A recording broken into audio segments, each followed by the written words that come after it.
दोस्तों, आज मैं आपके लिए फिर लेकर हाजिर हुआ हूँ हिंदी सिनेमा से जुड़ी हुई एक छोटी सी झलक। भले ही मैं मुसलमान हूँ, मुझे दफनाना नहीं जला देना अधूरी रह गई सुपरस्टार की इच्छा आखिरी समय पर घर वालों ने दिया धोखा। कॉमेडियन महमूद की सबसे बड़ी प्रॉब्लम यही रही कि उन्हें किसी ने सीरियस नहीं लिया, चाहे जबकि उनके चाहने वाले हों या सिनेमा पत्रकार या फिर उनके रिश्तेदार। सबको यही लगता रहा कि वह अपनी निजी ज़िंदगी में खुशहाल थे, जबकि ऐसा कुछ नहीं था।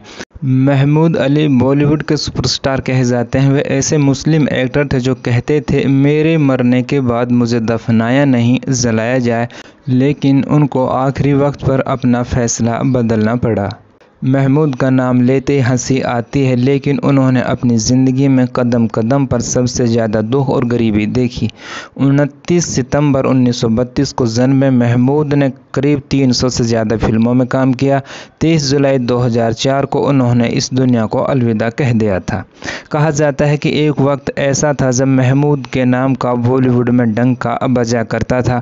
उनके नाम की धाक ऐसी थी कि उनसे बड़े बड़े एक्टर घबराया करते थे। दर्शक हीरो के नाम पर कम और महमूद के नाम पर अधिक फिल्म देखने थिएटर्स जाया करते थे।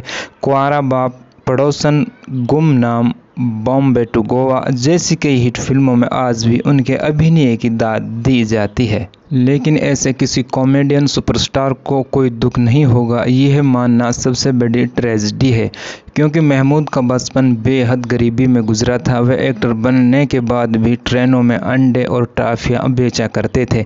इसके साथ ही डायरेक्टर और प्रोड्यूसर राजकुमार संतोषी के पिता PL संतोषी के लिए ड्राइवर बने।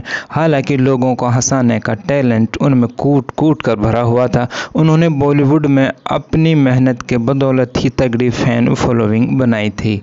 कहा जाता है कि महमूद ने साल 1943 में आई अशोक कुमार की फिल्म किस्मत से बॉलीवुड में कदम रखा था।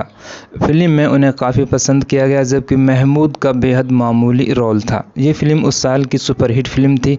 कहा जाता है कि फिल्म भले ही सुपरहिट निकली, लेकिन महमूद ने एक्टिंग से ब्रेक ले लिया, क्योंकि उनका परिवार आर्थिक तंगी से जूझ रहा था।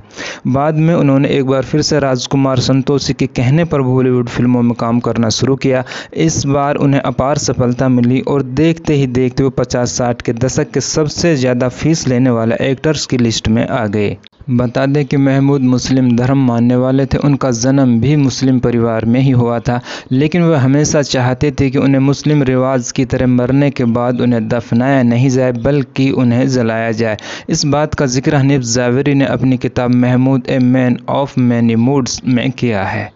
किताब के अनुसार महमूद साहब ने अपनी मौत से 1 साल पहले कहा था कि मुझे दफनाया नहीं जलाया जाए। भले मैं एक मुसलमान हूँ, लेकिन मैं चाहता हूँ मुझे दफनाने की बजाय जलाया जाए। मेरी दिली तमन्ना यह है कि मेरे इंतकाल के बाद मेरा दाह संस्कार किया जाए और मेरी अस्थियों को 3 ख़ास जगहों पर रखा जाए, जो मेरे लिए बहुत मायने रखती हैं। इन जगहों पर मेरे वो अपने लोग हैं जिनसे मैं बेहद प्यार करता हूँ, उनसे मेरा बेहद लगाव रहा है। इनमें पहले नंबर पर मेरे वालिद मुमताज़ अली हैं, जिनकी कब्र बेंगलोर में है। दूसरे नंबर पर मेरी माँ लतीफ़ुन्निसा अली, जिनकी कब्र मुंबई के चांदीवली में है। और तीसरे हैं राष्ट्रपिता महात्मा गांधी, जिनकी समाधि दिल्ली में है।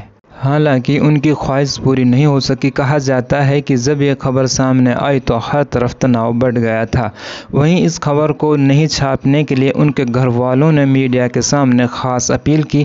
इसके साथ ही घर वालों ने महमूद को काफ़ी समझाया, तब जाकर उन्होंने अपनी ख्वाहिश वापस ले ली।